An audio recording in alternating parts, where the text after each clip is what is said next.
Good evening, everybody. There's some things that have been on my mind for a few weeks.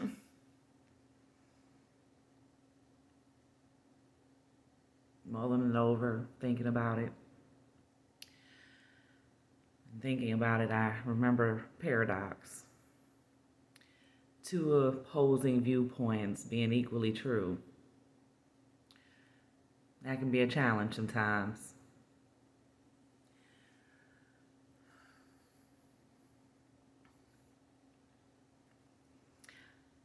I'm thinking of conflict, and one of the things that come to mind quite often is all of the things surrounding racism,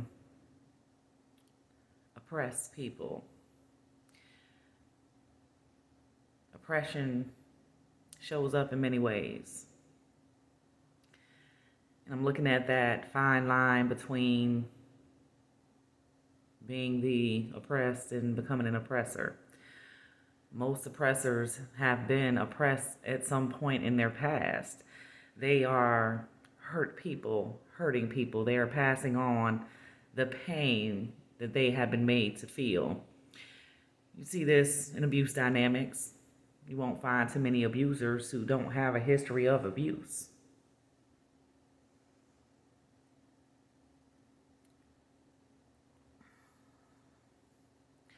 There's a gentleman who is quite a powerful and strong young man. He may not even be all that young. It's kind of hard to tell. He is quite intelligent and quite passionate. He cares about his community and his people.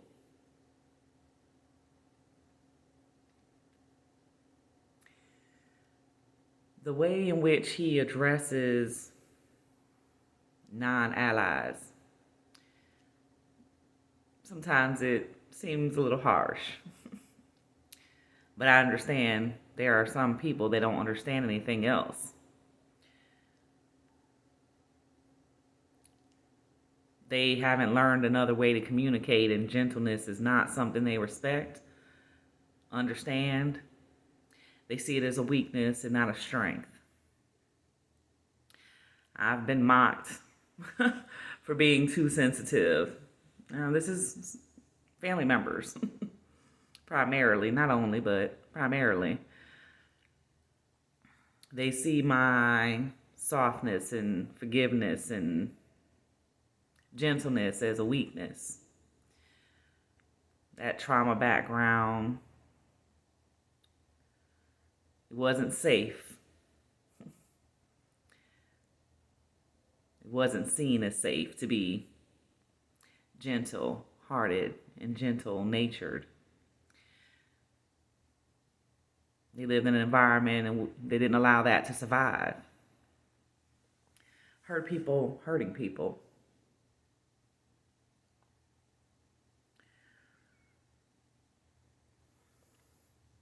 I always say that people are neither good nor bad. There's no such thing as good people or bad people.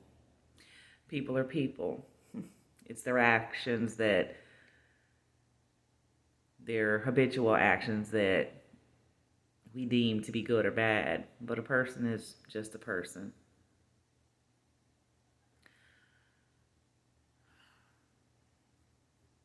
Sometimes how we address things can make all the difference. Like I said, thinking about this young man, and sometimes it comes across quite harsh. He tends to take a very similar hard road in whoever comes at him. He is subject to a lot of attack. People will outright attack him because he speaks up and he speaks out.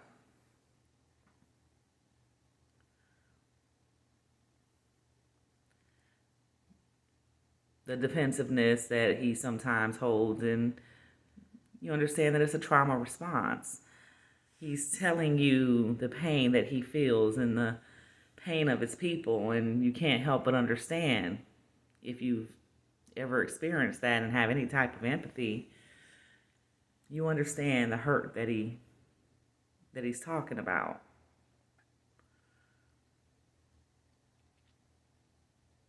But becoming defensive and going on attack and return is not generally going to sway those perspectives. It's not. I watched a video, this was some years ago, and there was a gentleman. He was getting ready for a drag show, putting on his makeup and his dress, and there was a man there interviewing him. It was clear by the questions that the man asked that he didn't have a good understanding of the LGBTQ community. Some of the questions he asked were quite ignorant, but ignorance is not a crime. It's simply ignorance. It's a lack of knowing.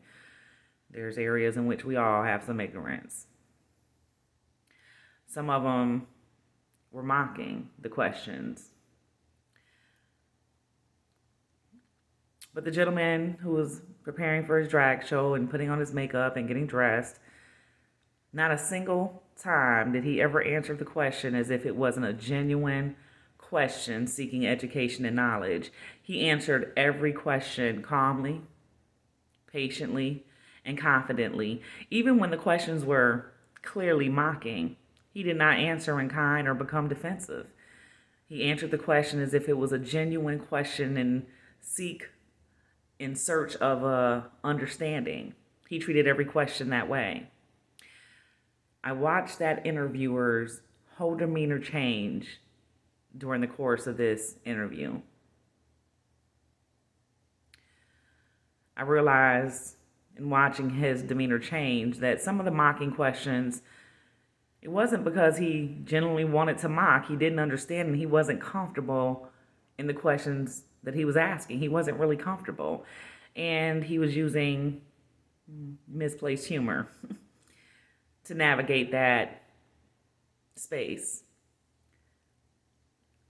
But the way that that man being interviewed answered those questions calmly, patiently, and sincerely you can see the effect it began to have on this man. It had an effect on me, the viewer watching the interview. I walked away more educated and my mind expanded and my viewpoint expanded and with a deeper understanding of the LGBTQ community.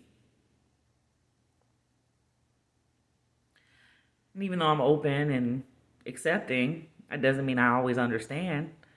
It's not my world. I haven't had those lived experiences that they have. I don't have that shared background.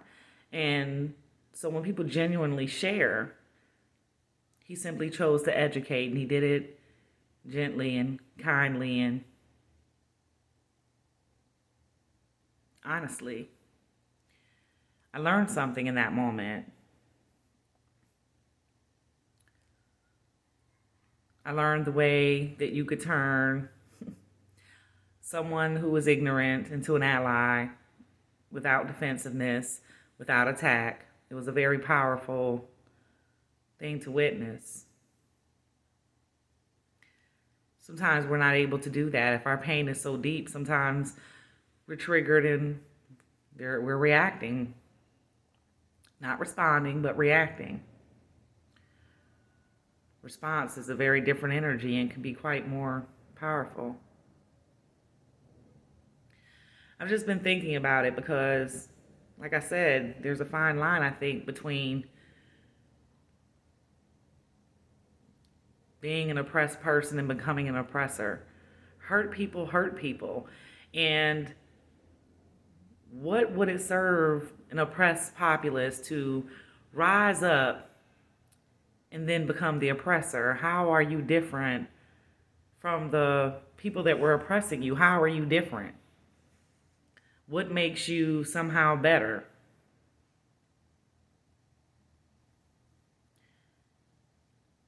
You're like, some person that went through high school bullied,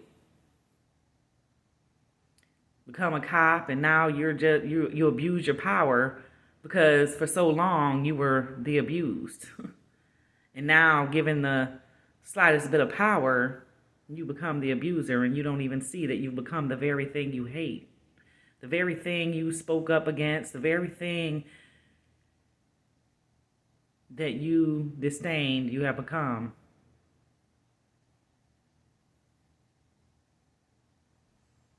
I've seen this time and time again.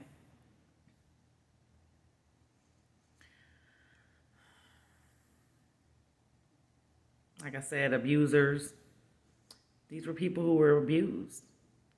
And they grow up, and in an effort to feel more powerful, they abuse those most vulnerable. They abuse those that they see as weaker than them in an attempt to gain back some sense of power because they were once made to feel powerless. They don't empower themselves by empowering others. They do it by tearing them down. They become that thing that they so much disdained. It's a slippery slope, one to be mindful of.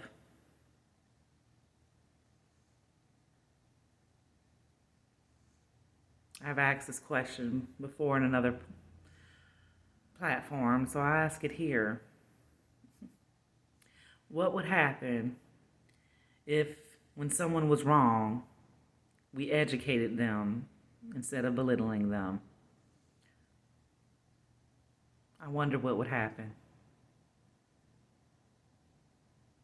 I love you. Have a good night.